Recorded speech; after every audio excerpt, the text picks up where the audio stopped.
Shalom, kita berjumpa lagi di channel Dikayosine Hand. Jika Anda diberkati dengan tayangan ini, Anda juga dapat menjadi berkat dengan like, subscribe, dan share. Tuhan Yesus memberkati. Pada saat ini kita akan merenungkan firman Tuhan yang diambil dari surat Rasul Petrus yang pertama, pasal 4 ayat 7 dan ayat yang ke-8. Demikian firman Tuhan. Kesudahan segala sesuatu sudah dekat.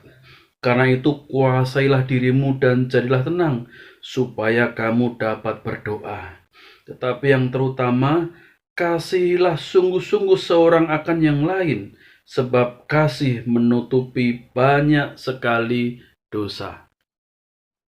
Saudara kasih Tuhan, tema renungan kita adalah menguasai diri di tengah-tengah kesulitan. Saudara kasih Tuhan, firman Tuhan ini mengajar kepada kita agar ketika kita di dalam kondisi apapun juga, kita belajar untuk menguasai diri. Firman Tuhan mengatakan kesudahan segala sesuatu sudah dekat. Kesudahan segala sesuatu. Ini berbicara bahwa tanda-tanda kedatangannya sudah semakin dekat, sudah semakin dinyatakan luar biasa. Firman Tuhan mengatakan tanda-tanda menjelang kedatangan Kristus adalah banyaknya gempa bumi di mana-mana. Ada deru perang, kabar-kabar perang yang semakin lama semakin banyak. Lalu juga munculnya penyakit sampar. Penyakit sampar adalah penyakit yang menjadi wabah, yang menyebar dengan cepat. Itulah penyakit sampar. Seperti sekarang ini di mana hampir seluruh dunia, orang-orang seluruh dunia mengalami kesulitan yang sama, memikul beban yang sama, yaitu sedang menghadapi wabah corona. Alkitab sudah menyatakan bahwa akan muncul penyakit sampar yang melanda seluruh dunia. Dan itu digenapi. Apa yang Tuhan Yesus nyatakan kurang lebih 2000 tahun yang lalu, itu digenapi secara tepat. Maka kita sebagai umat percaya, kita dalam menghadapi situasi yang saat ini terjadi, Rasul Petrus mengatakan, kuasailah dirimu dan jadilah tenang. Mengapa kita harus bisa menguasai diri? Karena kalau kita tidak menguasai diri, kita akan menjadi panik. Dengan situasi yang semakin sulit, kita menjadi panik. Kita kehilangan pengharapan. Kita mudah sekali kemudian tersulut dengan kekhawatiran, ketakutan. Akhirnya karena ketakutan atau kekhawatiran di tengah masa yang sulit ini, kita menjadi mementingkan diri sendiri. Egois. Nah saudara, orang yang mementingkan dirinya sendiri akhirnya terjerat dengan berbagai-bagai dosa. Dan inilah yang diharapkan kuasa gelapan. Inilah yang diharapkan iblis supaya orang-orang Kristen akhirnya menjadi panik, menjadi egois, tidak lagi memiliki iman, dan akhirnya terjerat berbagai macam perbuatan-perbuatan dosa yang tidak mempermuliakan Tuhan. Firman Tuhan katakan, karena itu kuasailah dirimu. Kuasai diri. Nah saudara, bagaimana supaya kita bisa menguasai diri? Itu menjadi pertanyaan. Mengatakan harus menguasai diri mungkin gampang. Mungkin sudah mengatakan pendeta, engkau ngomong menguasai diri itu gampang, tapi prakteknya sulit. Betul saudara, saya sepakat bahwa praktek menguasai diri itu sulit, tetapi bukan berarti tidak bisa. Bagaimana caranya? Yang pertama, supaya kita bisa menguasai diri adalah bangun relasi yang intim, yang dekat dengan Tuhan. Orang Kristen yang tidak bisa menguasai diri, orang Kristen yang begitu mendengar kabar-kabar buruk segera panik, segera bingung dengan permasalahannya, hanya salah dalam mengambil keputusan karena kepanikannya itu. Tandanya bahwa orang Kristen ini tidak mempunyai relasi yang baik dengan Tuhan. Saya mau katakan sekali lagi, orang Kristen yang mudah panik mendengar kabar-kabar berita-berita yang tidak baik, dia kemudian cepat panik. Orang seperti ini menunjukkan bahwa dia tidak mempunyai relasi yang baik dengan Tuhan. Kenapa? Karena ketika seseorang itu mempunyai relasi yang baik dengan Tuhan, dia sadar bahwa hidupnya itu di tangan Tuhan. Tidak di tangan dunia ini, tidak di tangan penyakit, tidak di tangan situasi, tidak di tangan masalah. Tetapi hidupnya di tangan Tuhan. Orang yang mempunyai relasi dengan Tuhan, dia tahu bagaimana berserah. Situasi apapun dia bisa berserah. Maka responnya ketika dia menghadapi situasi yang sulit, dia tidak panik, tapi responnya adalah berserah. Membawa segala persoalan-persoalan yang dihadapinya kepada Tuhan.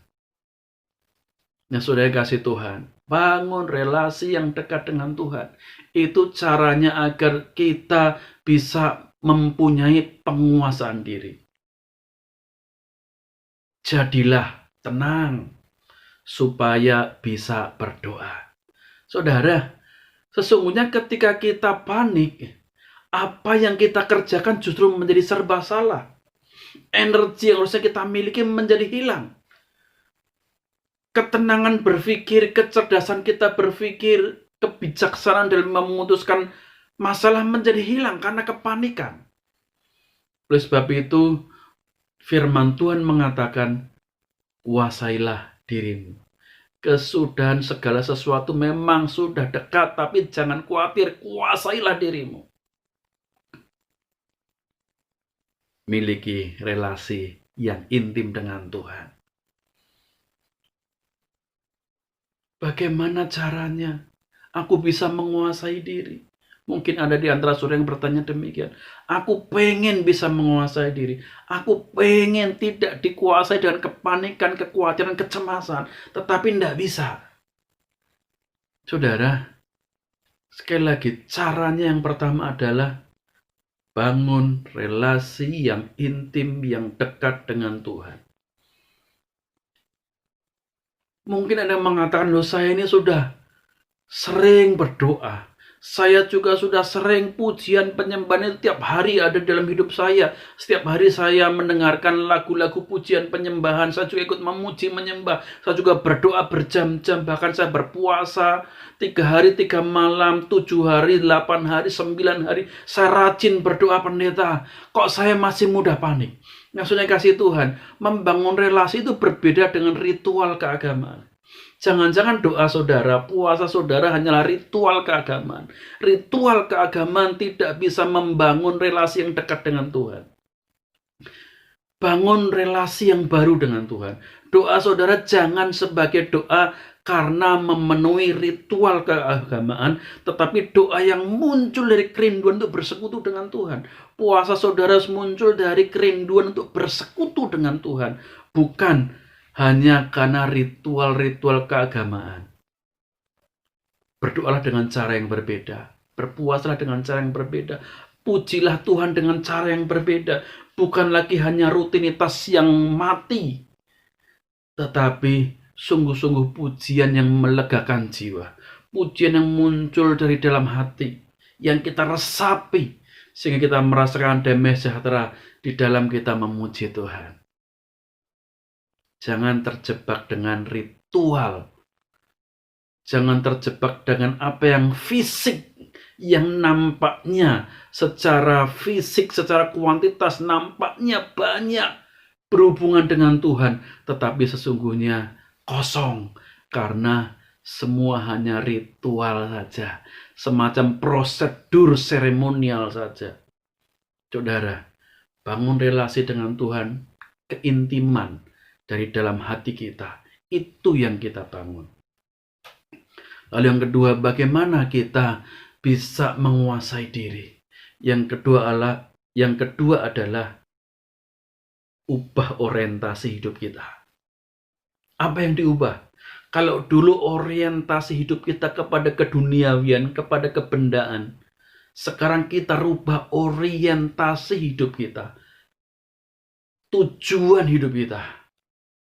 apa yang menguasai pikiran, perasaan, dan kehendak kita. Kita ubah dengan apa? Yang dulu kebendaan keduniawian, kesenangan duniawi, kekayaan, harta, materi, sekarang kita rubah orientasi hidup kita kepada Kristus dan surga. Orientasi kita kepada Kristus dan surga. Bagaimana kita bisa menyenangkan Kristus? Bagaimana kita bisa merindukan surga? Kita menghayati, ya, kita mengharapkan, kita merindukan surga.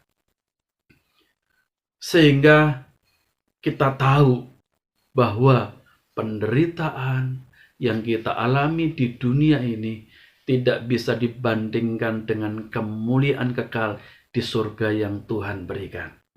Saudara yang kasih Tuhan, orang mudah panik, takut, cemas dengan keadaan dunia ini, sesungguhnya itu menunjukkan bahwa sekalipun dia sudah jadi orang Kristen, namun pola pikirnya, orientasi hidupnya adalah duniawi. Yang dikejar adalah perkara duniawi, kesenangannya adalah perkara duniawi.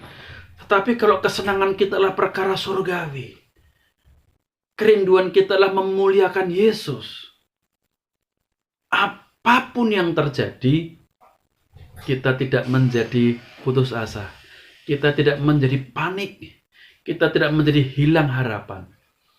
Karena kita tahu, sekalipun dunia ini bergoncang, sekalipun dunia ini hilang, sekalipun pencapaian-pencapaian yang kita miliki itu semua hilang, kita punya satu yang tidak hilang, yaitu janji Tuhan yang akan memberikan kita tempat yang terindah, yaitu surga, di mana kita bisa bersama-sama dengan Yesus setiap saat. Di mana kita berada, disitulah Yesus berada. Itulah surga. Itulah kebahagiaan yang tertinggi. Sekarang kita introspeksi diri kita. Apa orientasi hidupmu?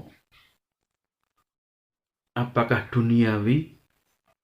Ketika engkau melayani, engkau berdoa, engkau sungguh-sungguh membaca Alkitab, engkau rutin melakukan disiplin rohani, berdoa, berpuasa, membaca Alkitab, memuji Tuhan. Namun saya bertanya, apa orientasi yang menggerakkan engkau berdoa? Apa yang mendorong engkau berpuasa? Apa yang mendorong engkau melakukan puji-pujian? Apakah masalahmu? Apakah kebutuhanmu? Ataukah kerinduanmu untuk memuliakan namanya? Ataukah kerinduanmu untuk bersekutu dengan dia? Kalau orientasi kita adalah kebendaan duniawi, doa-doa, pujian, pelayanan kita semuanya menjadi tidak bernilai kekal. Hanya bernilai duniawi saja. Kita introspeksi diri kita. Kenapa aku tidak mudah tenang? Kenapa dikejar-kejar atau dihantui dengan kekhawatiran, permasalahan, kondisi keuangan, kondisi ekonomi, kesulitan-kesulitan? Aku dihantui dengan ketakutan-ketakutan dan kepanikan-kepanikan itu. Cek relasimu dengan Tuhan. Cek pola pikirmu. Apakah orientasi di dalam pola pikirmu adalah Tuhan Yesus ataukah dunia ini?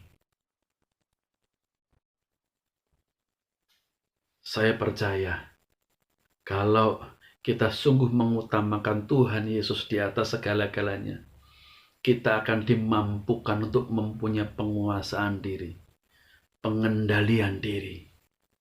Saudara, ketika kita merespon situasi dengan cara yang salah, itu akan menghasilkan dampak yang salah juga, akibat yang salah juga. Kalau kita merespon suatu masalah dengan cara yang tidak berkenan di hadapan Tuhan, hasilnya juga tidak akan mempermuliakan Tuhan. Dan itu yang diinginkan iblis. Ketika mungkin ada orang yang menyakiti hatimu, orang yang mengungkapkan kebenciannya padamu dan engkau merespon juga dengan kebencian, itu yang diharapkan iblis. Kenapa? Mungkin sudah mengatakan, sebenarnya Pak Pendeta, aku juga pengen merespon dengan baik. Ketika ada kata-kata maki-makian, aku tidak ingin membalas maki-makian. Tetapi ini kok saya otomatis di mulut saya ini kok munculnya juga balas makian. Gimana? Nah, itu tandanya bahwa saudara tidak mempunyai pengendalian diri. Maka responmu adalah respon yang diinginkan oleh kuasa jahat. Saudara, setan menghadirkan orang yang menyakiti hatimu, yang memaki-maki engkau, karena setan berharap engkau bereaksi dengan balas memaki-maki, balas berbuat jahat. Setan menghadirkan pencobaan dengan adanya orang yang menyakiti hatimu, setan berharap bahwa engkau akan mendendam, membenci. Itu yang diharapkan setan. Dan ketika engkau melakukan atau merespon seperti apa yang diharapkan setan, maka hidupmu sudah di dalam kendali setan. Hidupmu dalam kendali iblis. Masa depanmu diatur, dirancang oleh dia. Tetapi waktu kita merespon dengan cara yang berbeda, kita merespon dengan cara yang tidak diharapkan iblis, tetapi sesuai dengan firman Tuhan, maka justru tantangan, cobaan itu membuka peluang kita untuk semakin diberkati. Ketika setan menghadirkan orang yang memaki-maki engkau, tapi engkau justru mendoakan, engkau memberkati, disitulah engkau semakin diberkati oleh Tuhan. Engkau mengalahkan setan. Ketika ada orang membencimu dengan mungkin mengungkapkan ungkapan kebencian padamu, menyakiti hatimu dan kata-kata yang begitu menusuk, tapi engkau mengampuni, di situ setan dikalahkan. Di situ kuasa gelap dikalahkan dan engkau semakin diberkati oleh Tuhan. Dan masa depanmu tidak lagi bisa dikendalikan oleh kuasa jahat, tapi masa depanmu di dalam tangan Tuhan yang memberikan yang terbaik dalam kehidupanmu. Maka firman Tuhan katakan, kuasailah dirimu dan jadilah tenang. Jangan jadi sembrono hidupmu. Jangan asal-asalan mengambil keputusan. Jangan panik lalu engkau mengambil keputusan. Jangan marah lalu engkau mengambil tindakan. Tindakan yang didasari kemarahan akan menghasilkan kesalahan. Akan menghasilkan penderitaan, akan menghasilkan kekecewaan. Penyesalan, kenapa aku berbuat seperti ini ya? Karena waktu engkau mengambil tindakan, engkau didasari dengan kemarahan. Banyak suami istri yang karena kemarahannya kemudian dia memutuskan bercerai. Tapi kemudian setelah bercerai, sebenarnya dalam hatinya menyesal. Melihat kondisi anak-anaknya yang jadi terlantar. Anak-anaknya menjadi korban, sebenarnya dia menyesal. Namun apa daya, sudah terlanjur. Nah saudara, banyak sekali orang yang mengambil keputusan dikuasai oleh kemarahan, hasilnya adalah kekecewaan dan penyesalan. Maka firman Tuhan tepat sekali dalam menghadapi situasi yang susah, yang sulit ini. Kuasailah dirimu, jadilah tenang agar engkau dapat berdoa. Tuhan Yesus memberkati kehidupan saudara. Amin.